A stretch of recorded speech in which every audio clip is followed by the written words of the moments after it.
Livro de Shoftim, parte 5. A crueldade de Avimelech. As esposas de Gidon deram-lhe 70 filhos. Eles eram todos Sadiquim. Ele também se casou com uma Pilegesh da cidade de Sherem. Ela deu à luz um filho a quem chamou de Avimelech.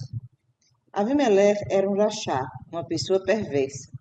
Ele ouvira dizer que ao seu pai Gidon fora oferecido a realeza, mas humildemente ele a recusou.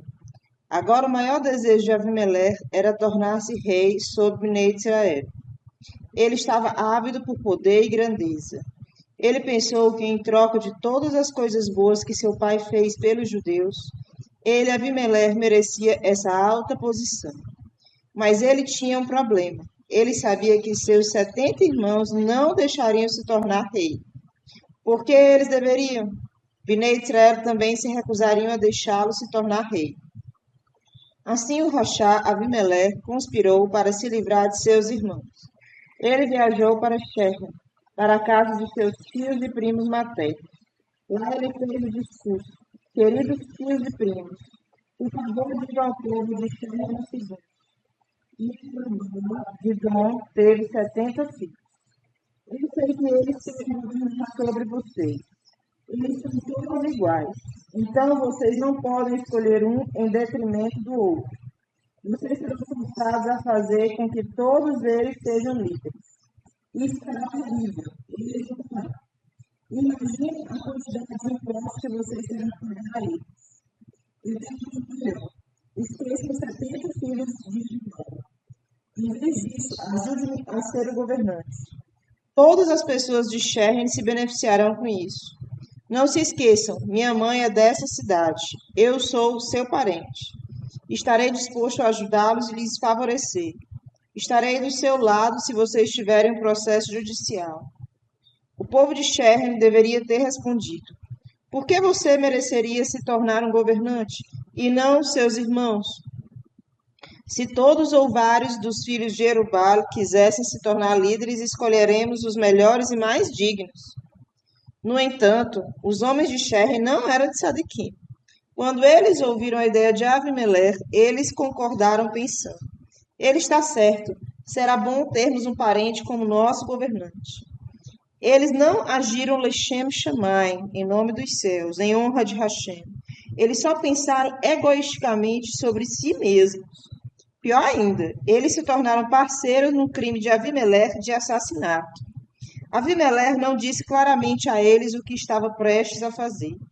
O povo de Sherem poderia afirmar que não era da sua conta. Eles não tiveram uma influência direta em toda a história. Só mais tarde eles ouviram falar sobre o que havia acontecido. Mas realmente os terríveis eventos que aconteceram também devem ser atribuídos ao povo de Sherem. O povo de Sherem armazenou 70 peças de prata no templo do deus Baal em Sherem. Elas pertenciam a toda a comunidade.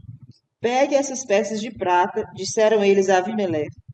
Estamos ajudando você a se tornar governante. Oficialmente, ninguém disse uma palavra sobre o que Avimelech deveria fazer com o dinheiro. Mas, na verdade, o povo de Sherem tinha uma boa ideia do que iria acontecer. Avimelech usou o dinheiro para contratar uma gangue de bandidos, homens cruéis que estavam prontos para matar por dinheiro.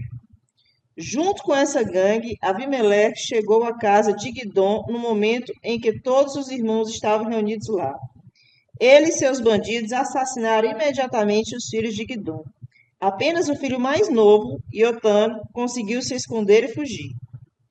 O Passuque nos diz: Avimelech matou todos os seus irmãos com uma pedra. Isso pode significar com um único golpe ou juntos. No entanto, nossos Rahamim explicam que isso realmente significa que Avimelech era muito forte. Com a ajuda dos homens que ele havia contratado, pegou seus irmãos e os matou com uma pedra só.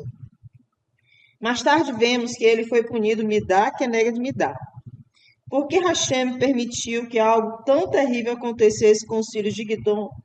Esse foi o castigo de Gidon por ter feito com que Bnei Israel servissem a ídolos com o efode que ele havia feito.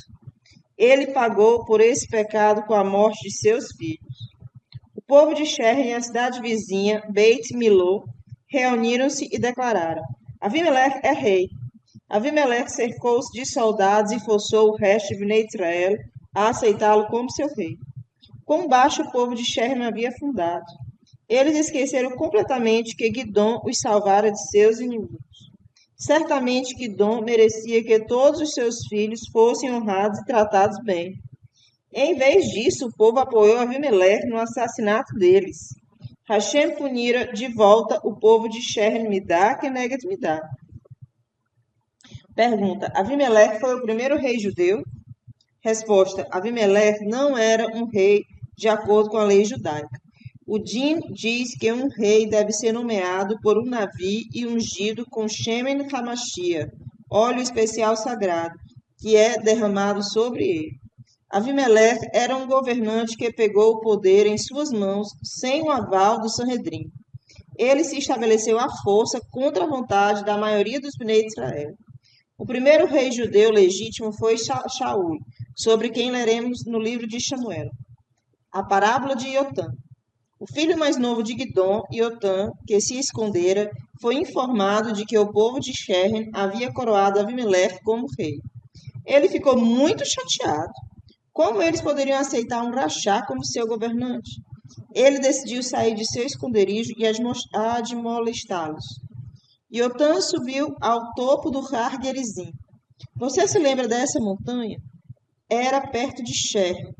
Bnei Israel pronunciaram bênçãos lá e maldições em relação ao Har Eval. Quando entraram em Eretz Israel, era um local adequado para falar palavras de Torá. Todo o povo de Sherem podia ouvi-los dali.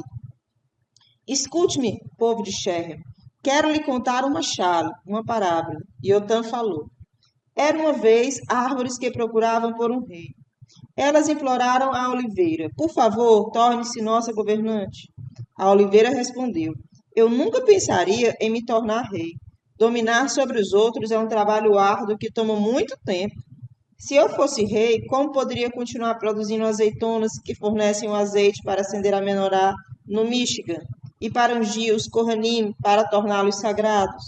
Você quer que eu pare meu importante trabalho para me tornar seu governante? Certamente não.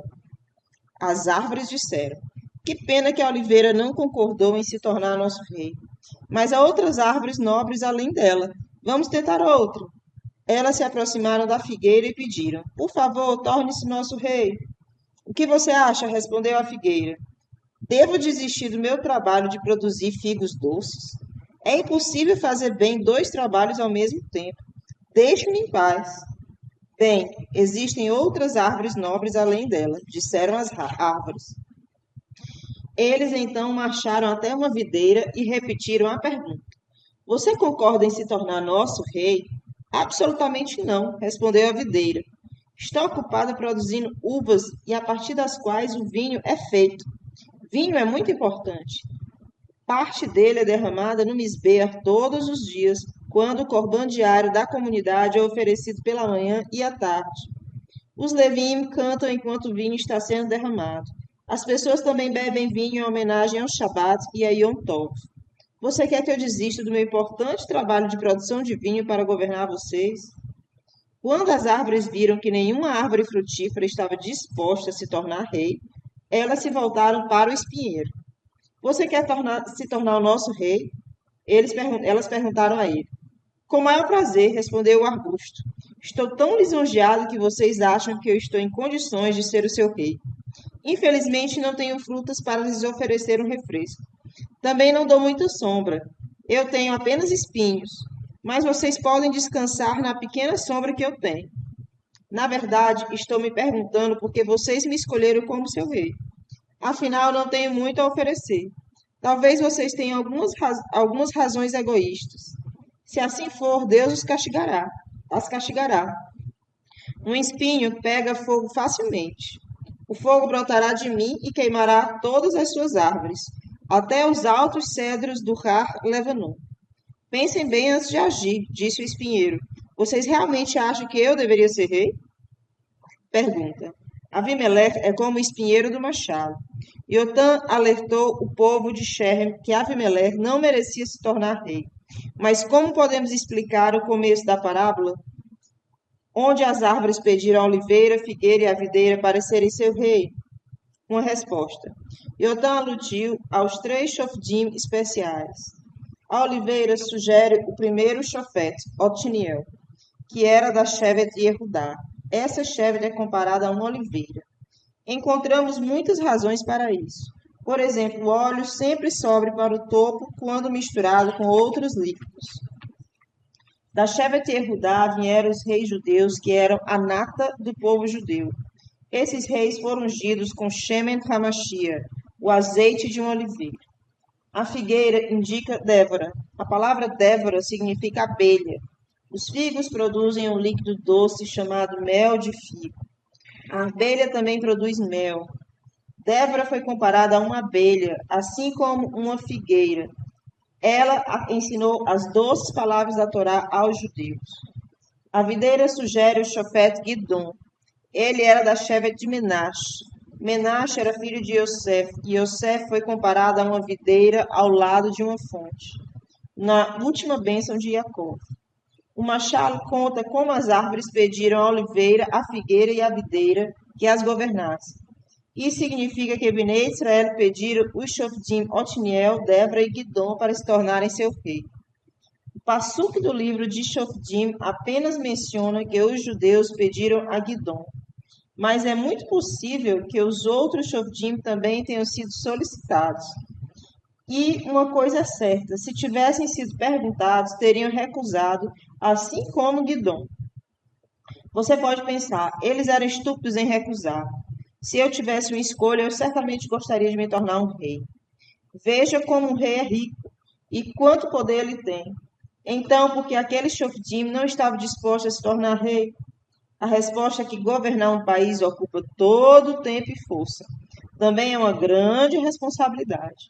Portanto, se é oferecido a um tzadik ser rei, ele o recusa. Ele sempre está ocupado com a Torá e as mitzvot. Se ele se tornar rei, ele não poderá mais se dedicar a estudar e ensinar como antes. Claro, se Hashem o escolhe como rei, ele deverá concordar. Mas se ele tiver uma escolha, ele deve preferir não se tornar rei. O significado da parábola. Agora entendemos completamente a parábola de Iotã. Ele estava dizendo ao povo de Sherem, saiba que se Avimelech veio até você querendo ser rei, ele não pode realmente ser um tzadik ou um talmid chacham. Ele não é uma oliveira que produz azeitonas. Um talmid chacham como Otiniel, ele não é uma figueira como Débora, que pode ensinar ao povo judeu. Ele não é uma videira como Gidom, que era um líder sábio. Avimelé é apenas um espinheiro. Como espinheiro, ele não produz frutos, apenas espinhos afiados. Em outras palavras, ele é uma pessoa vazia, nem um talmid chacham, nem um tzadik. Ele nem é uma pessoa com um bom caráter, mas um rachá, um perverso. Por que então vocês de Sherem o escolheram como rei? Só porque vocês são egoístas. Ele é da sua família e vocês esperam ser favorecidos por ele. Isso não está correto. Portanto, o fim será que um fogo se lançará do espinheiro e os queimarão. Vocês serão punidos pelo próprio Abimeleque. O fim do discurso de Iotã. Iotã terminou com a seguinte reprovação. Veja como vocês foram ingratos com o meu pai Gidom. Ele arriscou a vida para salvá-los das mãos de Midian. Depois vocês apoiaram o assassinato de seus filhos. Eu sou o único que escapou. Vocês podem responder. É verdade que foi errado da nossa parte permitir que os filhos de Gidom fossem assassinados. Ainda assim, quando coroamos Avimelech, fizemos isso Lechem Shammai. Nós realmente pensávamos que ele era o melhor dos filhos de Gidom para ser rei. Se assim for, espero que tudo ocorra bem. Mas se vocês coroaram Avimelech porque ele é seu parente próximo e vocês querem ganhar vantagens com o seu governo, Hashem os castigará. Hashem enviará ódio e briga entre vocês e Avimelech. Ele destruirá vocês e vocês o destruirão. Assim que terminou de falar, Iotã desceu do Har Gerizim. Ele escapou para um lugar distante, onde Avimelech não o encontraria e ele estaria seguro. O povo de Sherem se volta contra Avimelech. Avimelech governou Eretz Israel por 3 anos. Ele tinha um exército forte e punia quem se opusesse a ele. Avimelech conseguiu algo de bom para o povo judeu? Nós não temos certeza. Alguns dizem que ele lutou contra os inimigos de Bnei Israel. De uma coisa temos certeza, ele não era como os Shoftim, que julgavam os judeus de acordo com a lei da Torá e se certificavam de que todo judeu fosse tratado com justiça.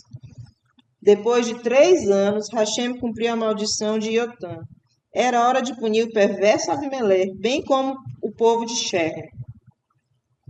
Hashem fez o povo de Sherem odiar Avimelech. Eles começaram a pensar nele como um tirano insuportável. Lamentavam tê-lo coroado rei. Como eles desejavam se livrar dele. Se o atacassem abertamente, ele revidaria com seu exército. O povo de Sherem conspirou secretamente para matar Avimelech. Eles encontraram um grupo de homens cruéis que estavam prontos para se esconder nas montanhas e esperar Avimelech passar. No entanto, por um tempo Avimelech não apareceu. Então esses homens selvagens se mantiveram ocupados roubando transcendentes inocentes. Logo se espalhou a notícia de que havia bandidos escondidos nas montanhas. Avimelech ouviu falar e fez questão de não viajar naquela parte da terra. Portanto, o plano do povo de Sherem falhou. Eles não conseguiam pensar em outra maneira de se livrar de Avimelech. Certa vez, o povo de Sherem estava dando uma festa no templo de seus ídolos. Depois de colher e espremer as uvas de suas vinhas, eles comiam e bebiam e estavam de bom humor. Eles amaldiçoaram abertamente Avimelech. Se não tivéssemos que obedecê-lo, disseram, não poderíamos suportá-lo. Bem nesse momento, um não-judeu passou pela cidade de Sherem com seus irmãos. O nome dele era Gaal. Ele ouviu o povo xingando Avimelech e o chefe de Sherem, Zevul, a quem Avimelech havia indicado sobre a cidade. Por que vocês continuam servindo Avimelech? Gaal perguntou às pessoas de Sherem. Que obrigação vocês têm com ele ou com Zevul? Vocês não precisam obedecer a nenhum deles. Se vocês deixarem as coisas por minha conta, eu lutarei uma batalha e acabarei com Avimelech. Vamos reunir todo o povo de Sherem. Barricaremos a cidade de todos os lados. Avimelech não poderá entrar. Enquanto isso, eu irei com meus homens para encontrá-lo e vamos vencê-lo. O povo de Sherem concordou. Quando o chefe da cidade de Sherem, Zebul, soube do plano de Gaal, ficou furioso. Ele enviou mensageiros secretos para Avimelech, aconselhando-o. Gaal e seus irmãos convenceram a cidade de Sherem a se rebelar contra você. Não espere até que seja tarde demais. Venha aqui com seu exército durante a noite e ataque assim que o sol nascer. Gaal e seus homens não saberão sobre seu ataque, porque naquele momento eles estarão viajando em sua direção. Depois de assumir o controle de Sherem, você pode cuidar de Gaal como achar melhor. Avimelech ouviu os conselhos de Zebul. Naquela mesma noite, ele marchou com seus soldados em direção a Sherem. Quando ele estava perto da cidade, dividiu seus homens em 3 grupos. Ordenou que se escondessem até que ele desse o sinal de ataque. Avimelech estava esperando Gaal e seus irmãos saírem da cidade primeiro. De manhã, Gaal organizou seus homens para viajarem até Avimelech e atacá-lo. Avimelech pensou que Gaal havia saído e sinalizou para seus soldados saírem de seus esconderijos. Na verdade, o exército de Gaal ainda estava dentro do porão de Sherem, ocupado com alguns arranjos de última hora. Gaal estava prestes a dar ordens para marchar quando notou alguma agitação à distância. Gaal ficou desconfiado. Poderia haver tropas se aproximando? Ele decidiu esperar e ver. Enquanto isso, Zevul, o chefe da cidade, chegou ao portão para assistir à partida do exército de Gaal. Gaal comentou com Zevul. Acho que vi pessoas descendo do topo da montanha. Zevul percebeu que algo estava dando errado. O exército de Avimelech deve ter saído muito cedo. Ele estava ansioso para tranquilizar Gaal e fazê-lo sair. Você está cometendo um erro, respondeu Zevul. Não há pessoas lá. O que você está vendo é apenas a sombra das montanhas, que parecem ser pessoas. Nem um pouco, insistiu Gaal. Há homens marchando da montanha mais alta. Eu vejo claramente outra divisão emergindo da planície também. Zebulo percebeu que não podia enganar Gaal. A verdade ficaria clara em alguns minutos. Zebulo, portanto, mudou de tom. Ele disse ironicamente: Agora vamos ver o que haverá com a sua boca grande se gabando. Você disse: Quem é Abimeleque que devemos servi-lo? Bem, aqui está ele com seu exército. Lembra como você debochou dele? Vamos ver se você realmente pode acabar com ele, como você declarou. Gaal ordenou que seu exército marchasse em direção aos homens de Abimeleque. Uma batalha eclodiu na frente de Sherem. O povo de Sherem brigou com Gaal. Foi uma luta pesada que continuou o dia inteiro. Mas, pelo final do dia, Abimeleque havia vencido os homens de Gaal e o povo de Sherem. Ele entrou na cidade e matou todas as pessoas que moravam lá. Ele quebrou suas casas e semeou sal nos campos para que nada pudesse crescer lá novamente. Esse foi o cumprimento da maldição de Iotã, de que um incêndio sairia do espinheiro e destruiria as árvores. O povo de Sherem mereceu ser punido por ter apoiado o assassinato dos filhos de Guidom e por permitir que Abimeleque se tornasse seu rei. Não sabemos o que aconteceu com Gaal e seus irmãos. Eles podem ter sido mortos em batalha ou expulsos. O fim de Abimeleque. O plano de Hashem era que toda a maldição de Iotã se tornasse realidade. Primeiro Abimeleque destruiria o povo de Sherem e então ele também seria destruído. Algumas pessoas importantes de Sherem possuíam uma torre forte fora da cidade. Elas haviam se barricado na torre para ficarem a salvo do exército de Abimeleque. Elas pensaram que depois de algum tempo seriam capazes de atacá-lo. Abimeleque ouviu falar dessa torre e imaginou um plano cruel. Levou seus soldados para uma floresta próxima e ordenou a eles: Façam o que eu fizer e sejam rápidos. Com 2 machadadas, Abimeleque cortou um galho e colocou no ombro. Todos os seus homens fizeram o mesmo. Eles cortaram galhos e os colocaram nos ombros. Juntos eles marcharam para a torre. Eles empilharam os galhos ao redor da torre e atearam fogo à pilha. A torre e todas as pessoas dentro foram queimadas. Havia cerca de 1.000 pessoas que morreram nesse terrível incêndio. Em seguida, Abimeleque e seus soldados marcharam para Tevetes. Essa cidade ficava ao lado de Sherem e também participara da rebelião contra Abimeleque. O exército de Abimeleque conquistou a cidade, mas havia uma torre forte no centro de Tevetes. As pessoas se esconderam nessa torre e trancaram seus portões com segurança. Abimeleque ordenou que suas tropas a queimassem, assim como em Sherem. Mas dessa vez o castigo de Hashem chegou para Abimeleque. Enquanto ele estava de pé diante da torre, uma mulher na torre jogou parte de uma pesada pedra de moinho sobre ele, esmagando seu crânio. Ele sabia que ia morrer e ordenou ao seu servo: Puxe sua espada e me mate. Não quero que as pessoas digam: uma mulher matou Abimeleque. O servo golpeou Abimeleque e ele morreu. Podemos ver claramente que cada parte da punição de Abimeleque foi planejada por Hashem Midá Keneged Midá. Ele havia matado sua própria família. Em troca, ele foi morto por sua própria família. O povo de Sherem e Tevetes eram parentes. Mesmo uma pessoa que não é um tzadik costuma ter piedade de seus próprios irmãos. Abimeleque, no entanto, agiu sem piedade de seus irmãos. Ele, em troca, uma mulher que geralmente tem piedade das pessoas, agiu cruelmente com ele. Como Abimeleque constantemente pensava em novos planos cruéis em sua cabeça, seu crânio foi esmagado. Assim como ele matou seus irmãos com uma pedra, ele foi morto com uma pedra. O Passuk em Mishlei 26:27 nos diz: Quem cavar uma cova para fazer o mal aos outros cairá nela, e quem rolar uma pedra para prejudicar os outros será atingido por essa pedra. Foi exatamente isso que aconteceu com Abimeleque. Tudo o que ele planejou para os outros foi feito com ele. O servo dele o esfaqueou. Esse também foi um castigo adequado. Abimeleque era filho de uma Pilegesh, uma esposa secundária. Ele deveria ter se tornado um servo de seus irmãos. Em vez disso, ele fez de si um governante. Portanto, seu servo trouxe seu fim. Assim que Abimelé morreu, todos os combates pararam. Bnei Israel perceberam que o castigo de Abimelé tinha sido de Rachem. O povo de Tevetes não se vingou dos soldados de Abimelé, e os sobreviventes foram para casa em silêncio.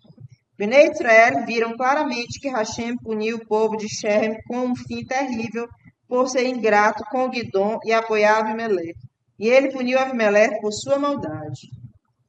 O Midrash nos conta. Rachem nomeia governantes.